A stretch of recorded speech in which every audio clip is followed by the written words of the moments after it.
ओम शांति। आपका प्रश्न है, ग्रेट ग्रेट ग्रैंडफादर शिव बाबा को कहेंगे या ब्रह्मा बाबा को, और कैसे? उत्तर है, देखो, शिव बाबा और ब्रह्मा बाबा अर्थात श्री कृष्ण की आत्मा और परमात्मा शिव की आत्मा दोनों की जोड़ी है।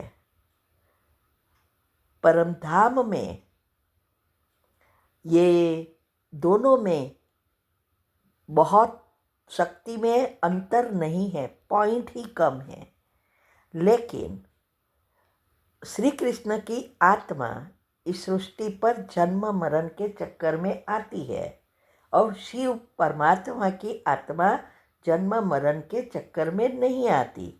इसीलिए उनकी शक्ति वैसी की वैसी रहती है और श्री कृष्ण की शक्ति कम होते होते जब एकदम खाली होती है, माना पॉइंट ही रहता है, तब शिव उसमें प्रवेश करता है और नाम ब्रह्मा रखता है। शास्त्रों में ये सब बातें हैं, लेकिन बहुत मिक्स कर दी है, इसीलिए सबकी बुद्धि नहीं चलती है। तो ये दोनों की जोड़ी है। श्री कृष्ण की आत्मा मनुष्य आत्मा में नंबर 1 है, लेकिन परमधाम में सभी आत्माओं में नंबर 1 शिव है। वही भगवान है, वही परमात्मा है। अभी ये दोनों की जोड़ी के कारण सब संबंध अभी ही बनते हैं। तो अगर शिव बाबा इस ब्रह्मा की आत्मा को एडप्ट करते हैं, माना श्री कृष्ण की आत्मा को एडप्ट करते हैं, तो शिव बाबा का वो बच्चा हुआ और हम सब आत्माएं उनके द्वारा एडप्ट होते हैं।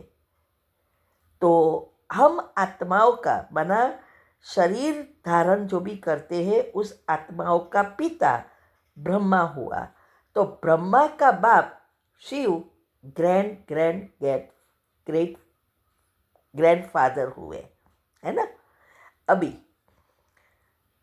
अगर हम स्थूल में जो देखें दूसरी रीति से, तो हमारे जो लौकिक पिता है, उस लौकिक पिता के पिता वो ये ब्रह्मा है, क्योंकि ये सृष्टि पर नंबर 1 है।